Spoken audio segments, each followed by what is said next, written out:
Welcome to NFL Live. We've got a packed show today, including two special guests. Eagles star running back Saquon Barkley will join the show. Find out what he thinks about all the changes in Philly this offseason. And we have actor and comedian Tracy Morgan in studio. We're going to ask him about the Giants. We're going to ask him about his new show. We're going to ask him about all kinds of stuff, who he thinks the best running back is, how he compared as a high school running back. It's going to be a lot of fun. I am joined today by Ryan Clark and Marcus Spears. So let's get right to it, gentlemen. New on NFL Live, according to our Adam Schefter, the Rams are promoting past game coordinator Nate Scheelhaase to offensive coordinator, making quarterbacks coach Dave Ragone the new offensive coordinator, co-offensive coordinator / QB coach. Scheelhaase interviewed for 5 head coaching jobs during this cycle, but now the final offensive coordinator opening in the league has been filled in a very Rams kind of way. Remember, they also brought in Cliff Kingsbury to join the coaching staff under Sean McVay. So really just kind of a new mix of guys. RC, what do you think of what the Rams are doing out there with the offensive staff? Well, I think the first thing I think is that Sean McVay makes it work no matter who it is. And we've seen so many of his assistants move up in Los Angeles and become head coaches. And Nate Scheelhaase, who had opportunities to interview for head coaching jobs, seems like the next up. He was the pass game coordinator last year, and we saw what they were able to do with Matthew Stafford and Puka Nacua, Devontae Adams, Tutu Atwell, and that group of tight ends. For me, it's also bringing in Cliff Kingsbury. Now you're collecting other great offensive minds, and for me, what that adds is an outside perspective on how other people see you, how they know your tips, your tendencies, and how you can now change from the perception that is had of you outside of the building when someone can say to you, when we prepared for this offense, here is what our defensive staff told us. RC, I love that. I'm going to go to the opposite side with these coaches. It's guilty by association in a good way. If you're Cliff Kingsbury, why wouldn't you want to come work for Sean McVay and see how a head coach with that tremendous amount of success has been able to sustain it? One, with a veteran quarterback, a team that's changed around him, and also Scheelhaase being there, being promoted from within. And Sean McVay, we all know who's the catalyst to this offense and how much success that they've had. So I would want to be a part of a staff for the next step in my journey. Remember, Cliff Kingsbury has been a head coach in this league before and started really well, and it fell off. So I think a lot of this for Sean McVay is not only having more eyes and ears and more experience in the locker room, but it's also for Scheelhaase and obviously Cliff Kingsbury to learn from a guy that's doing it at a very high level and have that be a part of your resume when you go into this next phase of trying to become a head coach and run an organization, more so than calling X's and O's, but recognizing how important it is to have all of that other stuff figured out. Whatever McVay's doing, it's working. 9 NFL seasons so far. He's had 10 or more wins in 7 of them and appeared in 2 Super Bowls. That is one of 21 new offensive coordinators around the league this offseason. Just a monster number. So we want to go through some of the new offensive coordinator quarterback pairings. In Seattle, they brought in Brian Fleury, who has been part of Kyle Shanahan's staff in San Francisco the last several years. Here's what he had to say about his plans for the Super Bowl champions offense. I do think one of the advantages of taking this job is there is going to be a lot of continuity. I've already started to dive into everything that Clint was doing here last year, and the goal would be to maintain as much of that as possible, but there's also areas where we can supplement that with things that we've developed and done in San Francisco under Kyle that, you know, Clint wasn't there for or maybe didn't implement as much. So it's that's going to be the goal, is to keep as much as we can the same, but I think there's definitely areas we can grow, some different ways we can challenge the players that they should be looking forward to when they get back here. Swagoo, you want to talk about high expectations. This is a team that just won the Super Bowl. How much pressure is on this guy? I think it's one of the most pressurized offensive coordinator jobs in the league. I would say the most if it wasn't for Philadelphia. But when you think about this, I love what Fleury said in his interview. He said, we are going to keep some of the things because it's really about committing to making sure that Sam Darnold keeps on this track of being a very high-level quarterback in this league. And there's nowhere to go outside of the Super Bowl but down. So why wouldn't you want to implement some of those very successful things that he's done? But he's also said, I want to put a little bit of my spin and bring some things and nuance to this offense. I think that was the perfect answer. If he would have came in you, me, and RC, me, and RC would have been like, what the hell you mean you're going to change everything? We just watch y'all win a Super Bowl. We just watch y'all go toe-to-toe with the Los Angeles Rams in order to get to a Super Bowl from an offensive standpoint. But I think he made the right correlation and connection between becoming this new offensive coordinator, the progression of Sam Darnold, and also saying we can add some nuance to become even better than we were last year. And where you become better, Marcus, is the physicality in the run game. And I know that's going to sound crazy because of what we saw Kenneth Walker do down the stretch. But look at the way that this team changed as Kenneth Walker became a priority in this offense, that Kenneth Walker and the run game started to excel. And the one thing the San Francisco 49ers have consistently done is been creative and put the football in Christian McCaffrey's hands in so many different ways, especially in the run. So I'm looking forward to seeing what Brian Fleury can do with that aspect of this team, because one place they struggled during this season was in the red zone, and having a great run game can be the cure for a lot of those ails. Yeah, Seahawks just 21st in red zone efficiency this past season. They ran it in the red zone at the 5th highest rate, so that is an area where they'll look to improve. In Baltimore, new offensive coordinator is 29-year-old Declan Doyle. He's going to team up with quarterback Lamar Jackson. Doyle talked this week about his expectations for building a championship offense. We would expect him to be here, and certainly he is voluntary.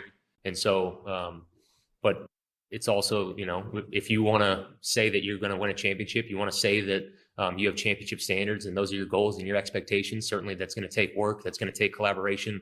That's going to take the beginning of building the relationship with their coaches, other players, starting off this next regime on the right foot. So a little touchy there. Coaches aren't supposed to pressure guys into showing up for voluntary workouts. But Swagoo, you like the message from the new coordinator? I love the message. Graz, you and RC know I'm an elephant in the room guy. And if Lamar Jackson ass ain't there in the offseason with a brand new offensive coordinator, we're going to come on during this football season. And the first minute they struggle, we're going to talk about Lamar wasn't there when this coach showed up.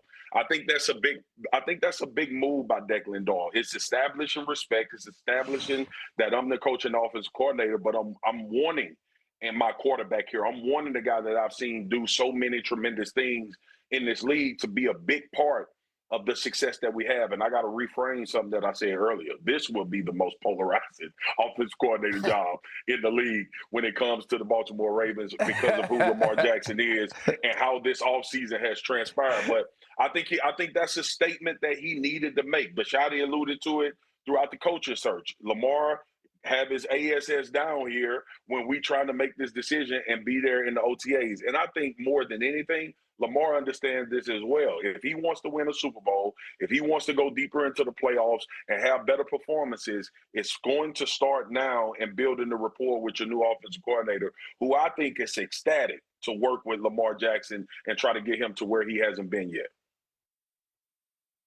Well, speaking of elephants in the room, let's get to the real elephant. Lamar Jackson has more cachet than Declan Doyle. And I'm talking about more cachet than Declan Doyle in the Baltimore Ravens building, in every building around the NFL. And so the word that stands out to me is collaborative, right? Because we gotta get together and work on something that works for Lamar Jackson, something that works for the Baltimore Ravens. He needs to have input, and that's why he needs to be there. Lamar Jackson doesn't need to be in Baltimore in OTAs to get taught how to play football.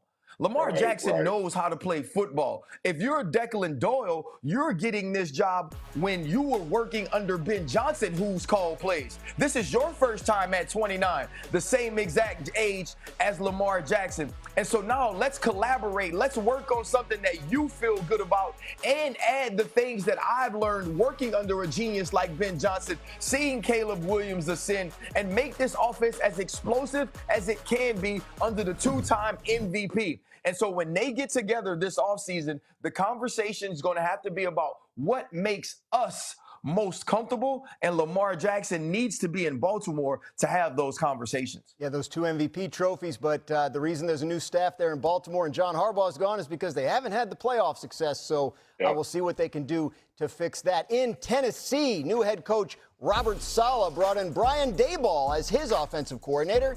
Daboll has worked with Josh Allen, Daniel Jones, Jackson Dart. He's going to work with Cam Ward now, and here's what he had to say about his new quarterback. Again, we've had some young quarterbacks previously with obviously Josh and Jackson at New York, but everybody's different. I don't want to just put him into a particular box. I think the most important thing is to first develop the relationship with the young man. I always like to see the game through the quarterback's eyes. And again, there's going to be mistakes out there that I think he's made on tape previous, and he might have a completely different answer. So that communication is really important. Yeah, I feel comfortable with Cam. His ability to throw the football, his athleticism. Everybody's a little bit different in their drops. Everybody's a little different with their throwing motion. I'm excited to work with this young man. R.C. Daboll was coaching the Giants this time last year. They looked at the top quarterbacks in the draft, so he's familiar with Cam Ward's game. How do you think this pairing works? I think this pairing is going to work really well. When you look at Josh Allen, Daniel Jones having a great year initially under Brian Daboll, and what we saw from Jackson Dart, he's clearly shown, Daboll that is, that he understands how to tutor and help some young quarterbacks come along. And when you look at Cam Ward's tape last year, there are 10 throws on his tape that are absolute dimes that nobody in the league could have done better. There are plays that he makes where he goes above and beyond the X's and O's. And I believe Brian Daboll will be part of this coaching staff and part of the people or part of the group that gets him to take that step and move to the next level as the first overall pick of the draft last year. I love that, RC. I love that he acknowledged that young quarterbacks are not a monolith. These guys are different. They think different. They see the game different. And the approach will be relationship and collaboration, like you mentioned with Lamar and Declan Doyle, RC. The one thing I like about Brian Daboll, I saw him in college at Alabama as an offensive coordinator. You saw him build Josh Allen from where he was and took a huge step there. You mentioned Daniel Jones and Jackson Dart, and he was highly scrutinized for how Jackson Dart usage was, and we talked about the flux that they were in as far as the job there. But this seems like something that's going to be consistent and you can grow with. And I believe Cam Ward is the type of quarterback that get coaches head coaching jobs. As long as he can bring the best out of Cam Ward, because he was in a bad situation last year, and this dude played and competed like he was playing to go to the playoffs and trying to win a Super Bowl every single week. I think that's the first thing you recognize about Cam Ward, the seriousness in which he takes his job. And I think Brian Daboll approaches it that same way. And there may be times, because with both of these dudes' personalities, that they butt heads. But I think it's going to be the type of butt head to get everybody better as opposed to going separate ways. And also, too, if you just have any time, you need to go check out the coaching staff of the Tennessee Titans. It's the baldest coaching staff of all time. Nobody has hair. Why they ain't hired me for D-line then? Yeah, Saleh has a type, it looks like, in putting his coaching staff together. For sure, big head. They're leaning into it down there. We got a lot more.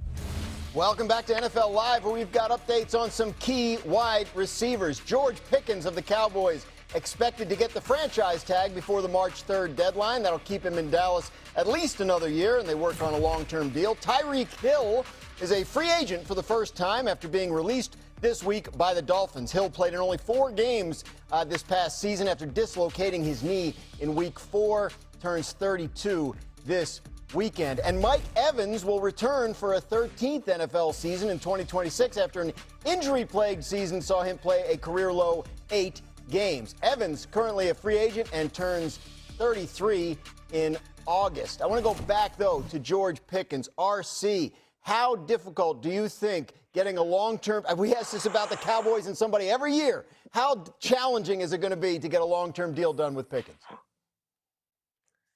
I mean, are you going to be able to get Tracy Morgan to stick to the script when he comes on later? Because that's about how difficult I think this is going to be. What I know is this.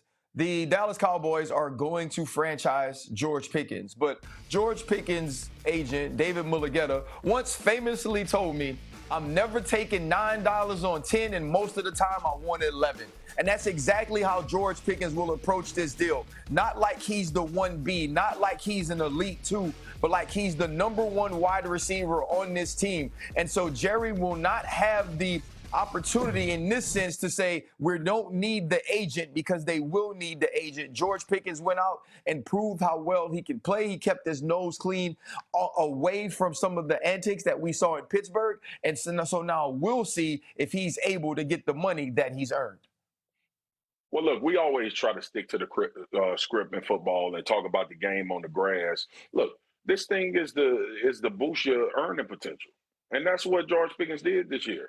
He boosted it in a way where he is going to be the #1 receiver for somebody if he's not getting #1 receiver money in Dallas, and rightfully so.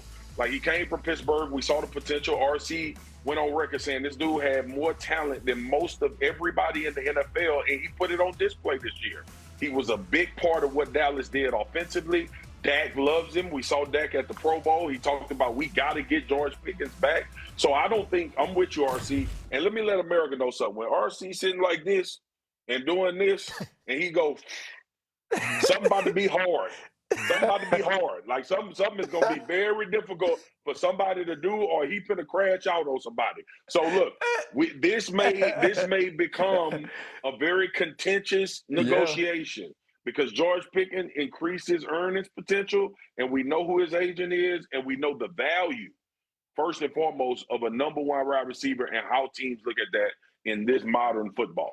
Talent never in question with George Pickens, and he put it all together this past year. Career highs in catches, yards, and touchdowns. We will obviously continue to monitor that situation throughout the offseason. Cowboys have made changes on the defensive side. Matt Eberflus out as defensive coordinator. Christian Parker in. Parker, most recently the Eagles passing game coordinator and defensive backs coach. Here's what he had to say about his plans for the Dallas defense. You want to have your core principles and foundational beliefs, but as you kind of move forward in the process, what do your guys do well? How can you put good players in highlighted positions? How can you create one-on-ones for certain guys? How you can protect certain guys? If we can win on blitzes on a running back, then we're going to blitz a lot.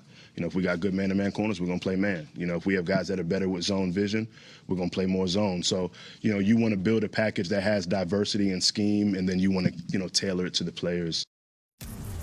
Nowhere to go but up for the Cowboys defense. They allowed the most points per game of any team in the league this past season, and the most the Cowboys have allowed in any season since 1960, which was the first year of their existence. Third down defense also the worst in the NFL. So, Marcus, a lot of work to be done to fix this defense. How should the Cowboys approach this offseason? Yeah. Let me be serious, all right? Because I think it's more. He didn't like the research notes. The research notes were awful. Okay, I didn't expect that, so I had to recover from that. Christian Parker has a lot on his hands, and first and foremost, this offseason is the most important part for his defense. It's about acquiring personnel that can execute the scheme that he talked about. It's about making sure that you build this pass rush. We know what this league is about. We know it's no coincidence that the teams we saw in the last games and in the playoffs, they were getting after the quarterback and they were making plays from a defensive standpoint. So that is what he's going to have to try to build. I think you have a centerpiece there with what they were able to do with Quentin Williams. I think you have an opportunity for DeMarion Overshawn to come back and be a budding player that we saw a lot of potential, but the secondary has to get fixed. And I'll let RC lean into that. But more importantly, you have to feel like you have the right personnel in order to execute all of those things that Christian Parker said. So this will be about Jerry. This will be about Will McClay. It'll be about Steven. It'll be about that brass making sure that they get the personnel. I think Maxx Crosby, if in any way they can acquire him, I think that should be on the table. And I think Tyreek Woolen should be on the table from Seattle as well. Those are two players that I think would change immediately the identity of this offense. And you talk about pairing Maxx Crosby alongside with Quentin Williams, that is the potential to be a dominant front when you start talking about the way that you have to play football now. I tell you what, Graz, if this team could add Reek Woolen and Maxx Crosby, the difference in talent of this roster immediately changes and increases. And if Jerry Jones is willing to be that aggressive, I believe that's something that he should also do. I had a conversation with Jerry. For some reason, he really likes me, and I really like him as well. We couldn't be more different. But Jerry Jones was telling me that he felt he put this defense in a bad position last year. He said he was trying to recreate the former head coach defensive genius that was experienced when he hired Matt Eberflus, when he hired Mike Zimmer. And he said he wanted to go away from that. He wanted to really dive deep into the interviews, and that's why he came up with Christian Parker. He wanted that sort of enthusiasm. He wanted that sort of young energy and also a creative mind. Now, what's going to happen is he's going to have to understand he doesn't have the same pieces that you had in Philadelphia, where you could get after the quarterback with 4, could bring simulated pressures, adding Nakobe Dean, and sometimes having some pressure from the back end. You played a very vanilla defense from a secondary and coverage standpoint in Philadelphia. I don't believe you have the roster to do that right now in Dallas. RC Graz, I was thinking about something as you said, RC, which is why I always love doing TV with you.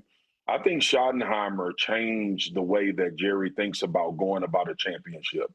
And I know that's saying a lot from a coach that has been in his first year. But the aggressive nature in which he played with, the way he was able to put pieces together from that side of the football, the year that Dak Prescott had under a first-year head coach that was calling plays, there is a feel of a reinvigoration around Dallas. And usually we attribute that to the players, but this is attributed to the head coach. I thought Schottenheimer did a phenomenal job. We saw him navigate real-life tragedy. We saw him navigate football. And now from a defensive standpoint, I think that in line with what Jerry told you, RC, is a direct correlation between what Schottenheimer brought to this football team. Young, enthusiastic, a different way of playing and a different approach, and it may pay dividends for them sooner rather than later. Yeah, good reviews on Brian Schottenheimer after year 1 out of Dallas. They just need some more players to fix that defense. We have more coming your way. We're going to be joined now on NFL Live by actor, comedian, and New York Giants fan, Tracy Morgan. You have a new show coming out. It's called The Fall and Rise of Reggie Dinkins. What do the people need to know about it? It's a great show. It's funny, and we want like America to just put their phones down and watch some good old-fashioned TV. That was our thought. Yeah? When we made it, yeah. All right, well, we'll put the phones down and check it out. I guess you could probably watch it on the phone, though, like if you had the phone, right? You could watch it on the phone, too. Yeah, so it works perfect. Absolutely. We got Marcus Spears and Ryan Clark here. They got some questions for you. Marcus, what do you got? First of all, I want to know how you get them waves to go sideways like that. Well, they say I was thinking the same thing. Well, they say you got to do 12 years in prison to get them going to the side. They call these the Farrakhan's. These are the Farrakhan's, baby. Holla at me. Let's get to it, man. Oh, my God. I knew this was going to be like this. I knew it was going to be like this. Look, Trace, you playing Reggie Dinkins. You're in a new show centered around football, man. How has that experience been, like, bringing you closer to the game? I know you're a football fan, but how has that experience been playing a character as a football player, former football player? Well, in high school, I was a tailback, almost all city. I ran a 4.5 40 as a junior. And I ran a 21-point in the 200 and a 10.6 in 100. So it's just bringing back those days. But this is really an ode to Pete Rose, who never made the Hall of Fame. I got caught gambling. He got caught gambling. That man went to his grave not making the Hall of Fame. And he was one of the greatest ball players in the world. But they was angry at him because he went ghetto with it and used the dugout phone to call his bookie. Can't do it. That'll do it. Can't do it. They got rules. You don't do that. Hey, Tracy. Tracy, bro, we've seen you. I mean, it's all the way from Hustle Man, 30 Rock, Saturday Night Live, now Reggie Dinkins, but we know that you're a true football player. You even talked about some close relationship you have with Tony Dorsett. If you were a running back in the league right now, would you be more O.J. Anderson or would you be more Saquon Barkley? Nah, Saquon, because Saquon is closer to my uncle Barry Sanders. His rookie year, he was the second Barry coming Sanders is your of uncle Barry. too? Barry is the greatest ball player, and Lawrence Taylor said that. He's the greatest running back ever. And Bo Jackson said recently, today I just saw it, Bo Jackson said he loved watching Barry Sanders because he was a human joystick. Yeah, he was. So Barry, but I don't think running backs are valued like that in football no more. Vegas wants to see the long ball. Mm-hmm. They want to see the long ball. The running back isn't valued like the Walter Paytons and the Tony Dorsetts and the Wilbert Montgomerys like that no more, or the Earl Campbells. That's when football was football.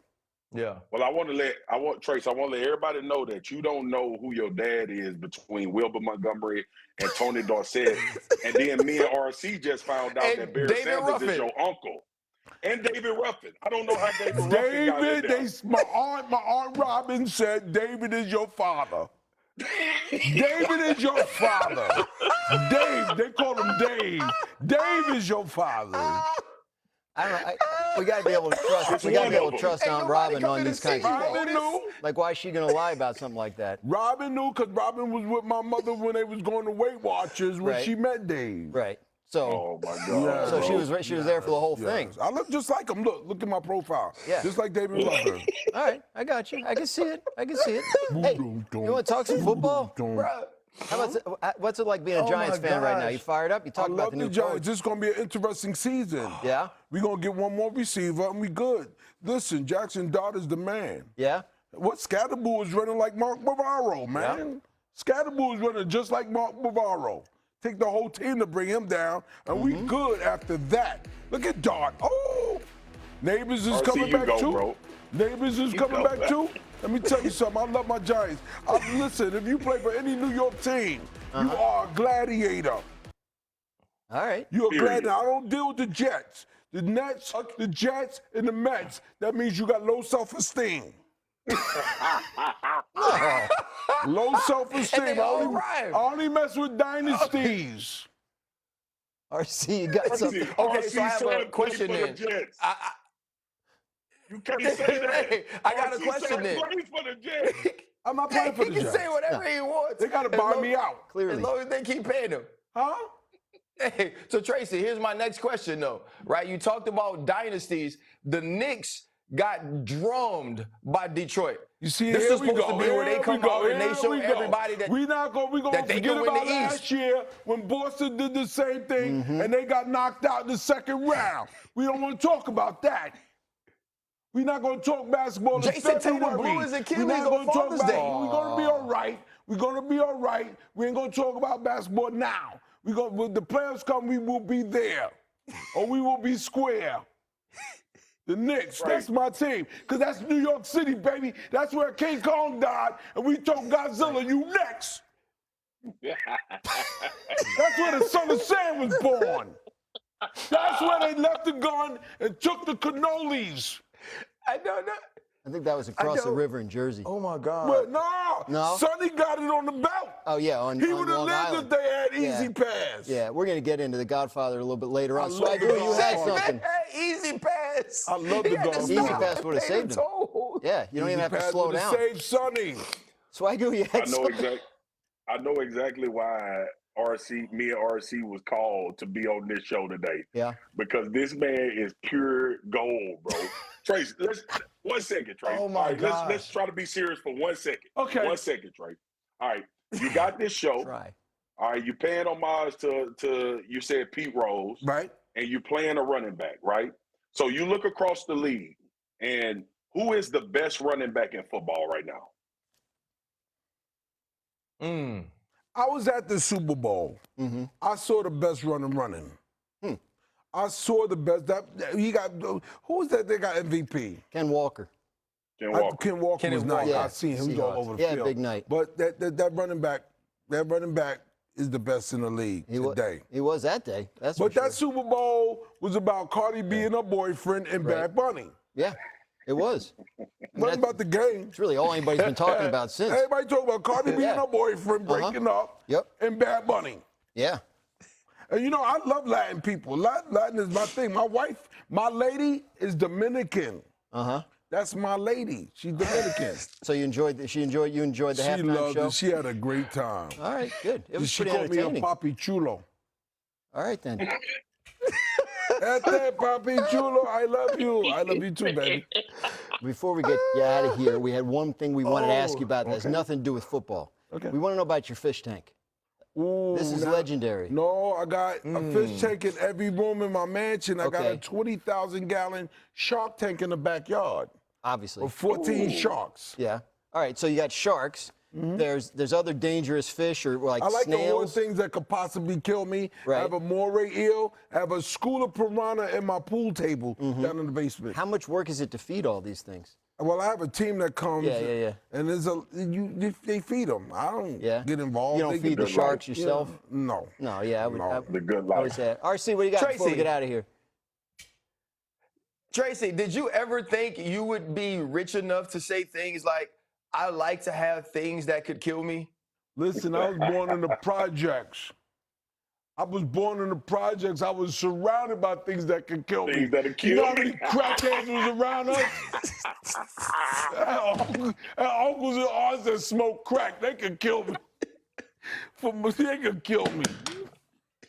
We're going to get out of here before they cancel us. Tracy, thanks for coming. It's great to see you. Good luck with the Nicholas. Our own Field Yates has 5 defensive backs in the first round of his latest mock draft, headlined by Ohio State's Caleb Downs going number 5 to the Giants. Field also has the Rams picking 2 defensive backs in the first round alone, both from Tennessee, teammates Jermod McCoy and Colton Hood. So, RC, give us a little scouting report on some of these guys, starting with Caleb Downs. Yeah, Caleb Downs is one of my favorite players in this entire draft. Was a transfer from Alabama, played all over the field at Ohio State. He puts me in the mind of a guy like Jalen Petrie. He can play the nickel, play the dime, be the down safety, also play the middle of the field. He's shown ball skills, but also he's an amazing tackler in the open field, and that's exactly what you need in today's game. And so I look forward to seeing how fast he runs, how explosive that he is. And also, Mansour Delane. You know I got to put an LSU guy in there anytime that we had one. And only 1 year after transferring from Virginia Tech, showed an ability to get the football. Extremely sticky coverage. Puts you in the mindset of a guy like Darius Slay, and was such a high-level competitor for this LSU defense last year. I look for somebody to draft him high. He walks in as a day 1 starter. And I heard you mention the name Jermod McCoy from Tennessee. This dude is so good. He's projected to go in the first round, and he ain't even played last year. He's a press corner. He's physical. 4 interceptions in 2024. He's an elite level player, and I would have loved to see him get the opportunity in 2025 because, in my opinion, the film from the year before puts him as a top 10 player. Somebody's going to get a steal late in the first round. And Brandon Cisse, he's looking to continue sort of a tradition we're now seeing with South Carolina defensive backs. We know that J.C. Horn is one of the best in all the league. Nick Emmenward was a finalist for the Rookie of the Year. And Brandon Cisse looks to continue that tradition. I would have liked to see him get the football a little bit more than we saw and be a more physical tackler. He has all the tools, all the measurables, but he's going to have to come out and show early on in training camp that he could be one of those dudes. Lots of first-round talent at the defensive back positions. When we come back,